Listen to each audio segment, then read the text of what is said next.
Nifty में higher time frame से देख लेते हैं। 1 वीक का टाइम फ्रेम लेते हैं। अभी R2 लेवल के नीचे चल रहा है, इसकी टेंडेंसी R1 पे जाने की रहेगी। 20 MA से जो रिजेक्शन कैंडल बना था, अब 20 MA एक रेजिस्टेंस का काम कर रहा है और 20 MA के नीचे प्राइस चल रहा है, तो ये नीचे की तरफ में जा सकता है। 2021 का देखें चार्ट, तो यहाँ पे भी CPR के ऊपर गया R1, R1 के ऊपर R2, R2 पे पूरा सस्टेन नहीं कर पाया, ये वापस नीचे आया था। तो वैसे ही अभी भी ये हो सकता है कि नीचे की तरफ में आए, R2 से नीचे ही हुआ है तो ये R1 की तरफ में जा सकता है। R1 का लेवल हम देख लेते हैं, 23,400 के आसपास का लेवल आ रहा है, 23,400 नीचे की तरफ में ठीक रहेगा। 1 डे का टाइम फ्रेम में आ जाते हैं। इस महीने का थोड़ा वाइडर CPR है। जब भी वाइडर CPR होता है साइडवेज टाइप का चलेगा और एक रेंज बाउंड रहेगा, रेंज के अंदर पे ज्यादा रहने की कोशिश करेगा। पहला कैंडल आज बना, वो प्रीवियस मंथ लो को तोड़ दिया नीचे की तरफ में, लेकिन नीचे वीक छोड़ा हुआ है। प्राइस का जो रेंज है वो S1 प्रीवियस मंथ लो के बीच पे चल रहा है। ये जगह एक पूरा का पूरा सपोर्ट जोन है। जैसे ये सपोर्ट जोन के ऊपर निकलेगा तो वापस प्राइस CPR की तरफ में जाने की कोशिश करेगा। प्रीवियस मंथ लो का लेवल है ये, इसके ऊपर में जाना चाहिए। इसका आ रहा है 24,080 का, यानी 24,100 का मान लीजिए। अगर 24,100 के ऊपर जाता है तब CPR की तरफ में आएगा, नीचे धीरे धीरे करके वापस नीचे की तरफ में आएगा।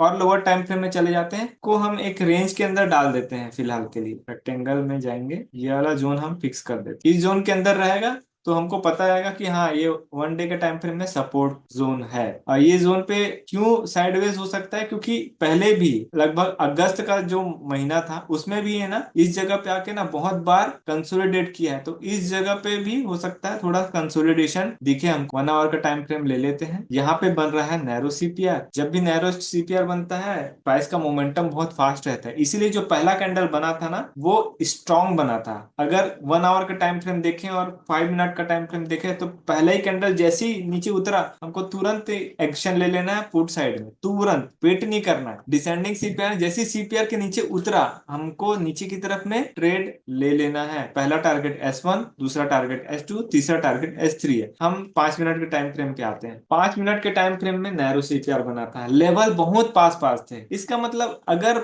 लेवल पास पास है तो प्राइस का मूवमेंट बहुत फास्ट रहता है, बहुत ही ज्यादा फास्ट। तो ये फर्स्ट कैंडल 1 मिनट के टाइम फ्रेम में 200 पॉइंट अकेला कवर कर दिया था। ये जब पहला कैंडल बना तो हमको बता दिया था कि ये नीचे जाने वाला है। VWAP के ऊपर 20 MA था। स्टार्टिंग टाइम है उसमें EMA लेट रहता है, यानी कि जब प्राइस का मोमेंटम फास्ट रहता है, जैसे कि ट्रेंड रिवर्सल का केस, उस केस में EMA थोड़ा लेट इंडिकेट करेगा। ये जैसे ही 20 MA को नीचे की तरफ में ब्रेक किया, नीचे की तरफ में अच्छा खासा मोमेंट मिला। और ये मोमेंटम हमको तब मिला है जब ट्रेंड रिवर्सल है। देखिए यहाँ पे दोनों कॉम्बिनेशन बनी, एक तो नैरो CPR था, दूसरा यहाँ पे ट्रेंड रिवर्सल भी हो गया, क्योंकि ये असेंडिंग CPR का केस था। S1 प्रीवियस डे लो के नीचे आया, हमको नीचे की तरफ में पूरा का पूरा मोमेंटम मिल गया। और दूसरा हमको कंफर्मेशन क्या बोल रहा था, 1 आवर के टाइम फ्रेम पे भी नैरो CPR, तो डिसेंडिंग CPR होने की वजह से जैसे CPR से नीचे उतरा वहां पे हमको नीचे की तरफ में ही ट्रेड प्लान करना है। अप साइड की तरफ में तो ज्यादा सोचना नहीं है। तो फर्स्ट कैंडल स्ट्रॉन्ग बना, S1, S2, S3, S4 ये पूरे को ब्रेक कर दिया। और अकेला ये 200 पॉइंट्स का कैंडल, 200 पॉइंट्स एक ही कैंडल में। तो जैसी प्राइस पूरा का पूरा रिजिलियंट हुआ, नीचे की तरफ में अच्छा खासा एक मूवमेंट आ गया। तो हम जो एक रेंज बना करके रख रहे हैं, ये रेंज हमको तीसरे ही कैंडल पर ये रेंज का टॉप अचीव हो गया। लेकिन आप देखिए कि ऊपर की तरफ में वीक आ रहा है, नीचे की तरफ में वीक नहीं आ रहा है। जब नीचे की तरफ में वीक नहीं आया तो थोड़ा स्ट्रांग रहता है, सेलिंग सेलिंग स्ट्रांग रहता है, क्योंकि नीचे ऊपर जाने की कोशिश किया है, पहले सेकंड कैंडल पे ऊपर जाने की कोशिश किया, फिर सेलर आ गए, फिर ऊपर जाने की कोशिश किया, फिर सेलर आ गए, फिर चौथे कैंडल पे फिर से ऊपर जाने की फिर सेलर आ गए। तो यहाँ पे नीचे की तरफ में ही पूरा का पूरा ट्रेंड हो रहा था एक तरह से। और जैसे ही ये VWAP के नीचे 20 MA की क्रॉसिंग हुई, फिर भी ये VWAP से काफी ज्यादा दूर था। तो जो स्कैल्पिंग वाला है उसको भी आज ना कि इसके बीच में ज्यादा अच्छा खासा ट्रेड नहीं मिला होगा। नॉर्मल में छोटा छोटा पॉइंट लेकर के निकल रहे होंगे सब। ये जब वापस 20 MA के पास में आया, बुलिश कैंडल बना, बुलिश कैंडल के बाद का जो नेक्स्ट कैंडल है वो सस्टेन नहीं कर पाया, रेड कैंडल बन गया, नीचे आ गए। तो जैसे ही 20 MA से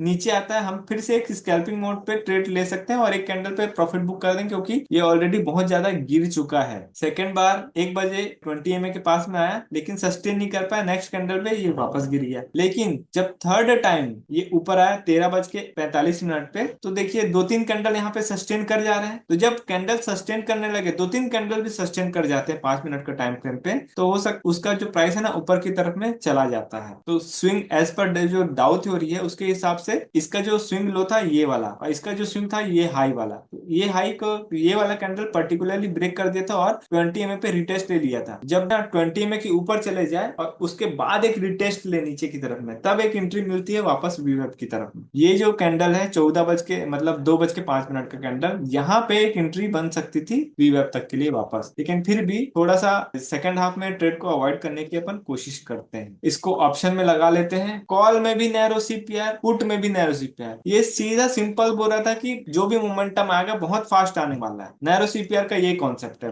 अब इस ट्रेड को पकड़ना कैसे है? जब भी प्राइस का मोमेंटम बहुत फास्ट रहने वाला है या फर्स्ट कैंडल पे एंट्री करना है, कॉल और पुट का यहाँ पे चार्ट लगा है। 24,300 का कॉल है और 24,200 का पुट है। इसको मैं क्यों लिया हूँ? क्योंकि इसकी जो प्राइस स्टार्टिंग हो रही है कॉल की वो 180 के आसपास हो रही है, और पुट में भी जो प्राइसिंग है वो 170 180 के आसपास ही है। तो ये दोनों कॉल और पुट का जो कॉम्बिनेशन है वो सेम सेम लेवल पे है, तो बढ़िया कंडीशन। देखिए कॉल का जो पहला कैंडल है वो बड़ा रेड कैंडल बनाया है और S1 प्रीवियस लो को नीचे की तरफ में ब्रेक कर दिया है, और वैसे ही सेम कॉल और पुट दोनों में नया सीपीआर है। तो पुट में फर्स्ट कैंडल स्ट्रॉन्ग ग्रीन बनाया है, स्ट्रॉन्ग कैंडल है, ऊपर में वीक नहीं है, और पहला कैंडल ही 20 EMA और सारे EMA को ना ब्रेक करके बनाया। तो जब पहला कैंडल ही अगर स्ट्रॉन्ग बन जाए, वीवेब को तोड़ दे, 20 EMA को तोड़ दे, वीवेब के भी ऊपर चला जाए, तो पहले कैंडल के बाद में सेकंड कैंडल पे एंट्री बन जाती है। ये सेकंड वाला कैंडल है 30 पॉइंट का, ये लगभग लगभग आसानी से मिल जाता है। अगर फर्स्ट कैंडल को देख के एंट्री करेंगे तो सेकंड कैंडल आसानी से बन जाता है। नैरो सीपीआर में प्राइस बहुत तेज मूवमेंट करता है, तो फर्स्ट कैंडल पे इसको पकड़ना है। अगर यहाँ पे डरेंगे तो ट्रेड नहीं मिल पाता है। अगर मान लीजिए यहाँ पे ट्रेड छूट गया है, आप वापस वीवेब पे आने का वेट कीजिए। जैसे ही वीवेब के पास में आता है फिर से एक एंट्री बना लीजिए और स्कैल्पिंग मोड पे फिर से प्रॉफिट बुक करते जाइए। तो इस तरीके से ना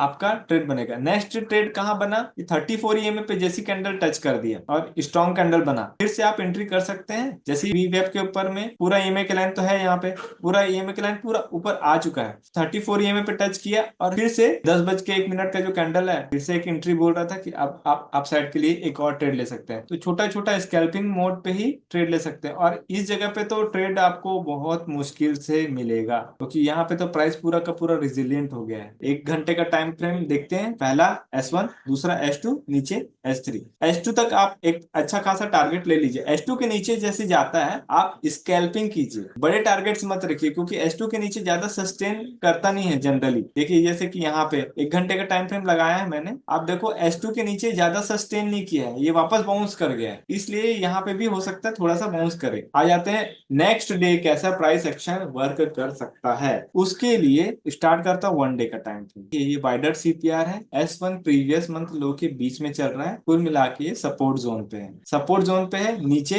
वीक बनाया है, तो हो सकता है कल के दिन में थोड़ा सा यहाँ पे एक अपसाइड का मिले, और जैसे ये जोन से ऊपर आता है ना तो ऊपर की तरफ में बन सकता है, क्योंकि 20 में थोड़ा दूर हो गए यहाँ। लेकिन अभी जो ये कैंडल बना है ये वीवेब से नीचे उतर गया है, तो हो सकता है कल ना थोड़ा यहाँ पे जिगजैग करके नीचे की तरफ में आए, और अगर ऊपर में आता है तो ये जो 24,070 का लेवल है या 24,100 का लेवल है, इसके ऊपर में जाता है तब सीपीआर की तरफ में जा सकता है, लेकिन एकदम भरोसा अभी फिलहाल कम है। 1 घंटे के टाइम फ्रेम पे आते हैं, कल कैसा टाइप का ट्रेड रहेगा। 1 आवर के सेटअप पे आएंगे हम। 20 EMA के नीचे वीवेब है, मतलब डाउन ट्रेंड है। 1 डे में भी डाउन ट्रेंड है, 1 वीक में भी डाउन ट्रेंड आ रहा है, और 5 मिनट में भी डाउन ट्रेंड आ रहा है, तो नीचे की तरफ में जाएगा। लेकिन अगर प्राइस वीवेब और 20 में से ज्यादा डिस्टेंस हो जाता है तो वो वापस पास आने की कोशिश करता है। जैसे वीवेब से दूरी हो गई 20 EMA की, अब जैसे ही वीवेब के ऊपर में सस्टेन कर गया तो हो सकता है ये प्राइस ऊपर पहुंच के वापस S1 पे आए। S2 से ऊपर उठ रहा है तो इसका नेक्स्ट टारगेट S1 हो जाएगा, और S1 से नीचे जब टूटेगा तो वापस S2 की तरफ में आएगा, और S2 से नीचे उतरता है वापस S3 लेवल पे जा सकता है। तो ये S1 का जो लेवल है इसको हम मार्क कर देते हैं। ये लगभग लगभग आ रहा है 24,133 का लेवल। अब आ जाते हैं 5 मिनट का टाइम। कल का सीपीआर कैसा बन रहा है? नैरो तो है, हल्का फुल्का नैरो है, लेकिन इसका R1 और S1 सीपीआर से बहुत दूर है। जब भी सीपीआर का जो रेजिस्टेंस और सपोर्ट है अगर सीपीआर से बहुत ज्यादा दूरी पे हो जाए तो उसका 50% टारगेट लिया जाता है। अभी 23,995 पे चल रहा है, तो इसका 24,000 का जो लेवल है वो एक इमीडिएट रेजिस्टेंस का काम कर रहा है। 24,000 एक बैरियर है, क्योंकि ये साइकोलॉजिकल लेवल होता है। 24,000, 25,000, 26,000, 23,000, ये साइकोलॉजिकल लेवल है। तो ये जब जब साइकोलॉजिकल लेवल पे आता है वहां पे रिस्पेक्ट करता है उस प्राइस को। तो अब ये जैसे सीपीआर के ऊपर में कल मार्केट खुल जाता है, तो ऐसे कंडीशन में जो 24,000 के कॉल सेलर्स हैं या कॉल राइटर्स हैं, वो लोग ट्रैप हो जाएंगे। तो हो सकता है प्राइस थोड़ा सा ऊपर जाने की कोशिश करे, लेकिन 24,133 के आसपास ना प्राइस अटकेगा। आप देख सकते हैं 24,133 का जो लेवल है, इस पे पहले भी कई बार यहाँ पे सपोर्ट लिया है, यहाँ पे सपोर्ट लिया है। अब ये जो सपोर्ट वाला जगह है, ये रेजिस्टेंस का काम करेगा। तो सीपीआर के ऊपर में जाएगा तो यहाँ से प्राइस थोड़ा सा अटकने की कोशिश करेगा, और इसके ऊपर में निकल जाता है तो हो सकता है R1 प्रीवियस डे हाई चला जाए, लेकिन इसके लिए स्ट्रॉन्ग पुश लगेगा अपसाइड में। लेकिन अगर सीपीआर से नीचे जाता है, उस केस में आपको बहुत अच्छा ट्रेड मिलेगा, क्योंकि सीपीआर से नीचे देख तो डिसेंडिंग सीपीआर है। सीपीआर से अगर नीचे आता है तो हम नीचे की तरफ में ट्रेड लेंगे, और पहला टारगेट क्या हो जाएगा, 23,855 का, क्योंकि यहाँ पे एक स्विंग आ रहा है। तो ये स्विंग पे आने के बाद में थोड़ा सा रिस्पेक्ट करेगा, और फिर ये नीचे टूटता है तब फिर S1 प्रीवियस लो पे आ जाएगा। रेंज बहुत बड़ा है, इस वजह से सीपीआर से S1 प्रीवियस लो तक का ही रखेंगे। और अगर 10 या 10:30 बजे के पहले पहले अगर ये S1 प्रीवियस लो को ब्रेक कर देता है, तब जाकर के इसकी टेंडेंसी हो सकती है कि ये नीचे की तरफ में आए। फिर भी नीचे की लेवल जो है ना, इसमें भी बहुत बड़ा डिस्टेंस है। तो रेंज की बात की जाए तो सीपीआर से S1 प्रीवियस डे लो का जो लेवल है, ये 200 पॉइंट्स का आ रहा है, और सीपीआर से ऊपर भी R1 प्रीवियस डे हाई का जो लेवल है वो 200 पॉइंट का है। मतलब टोटल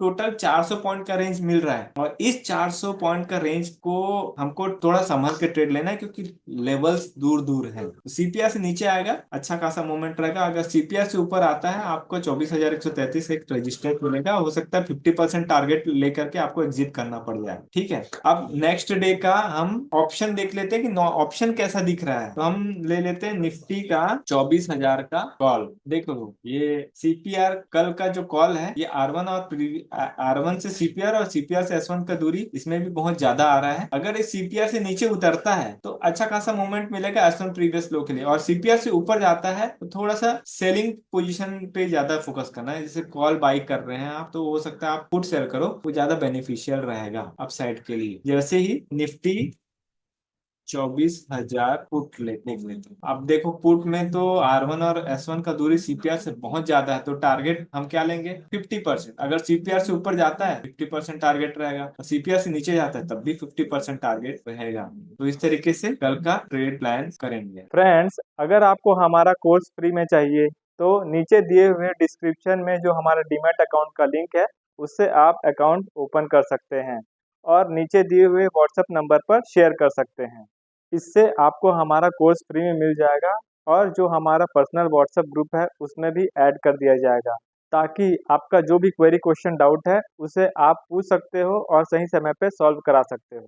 अगर आपको हमारा कंटेंट अच्छा लगा तो वीडियो को लाइक ज़रूर कीजिए, और चैनल में नए हैं तो चैनल को सब्सक्राइब कर लीजिए। For advance learning join our master class, link in the description below.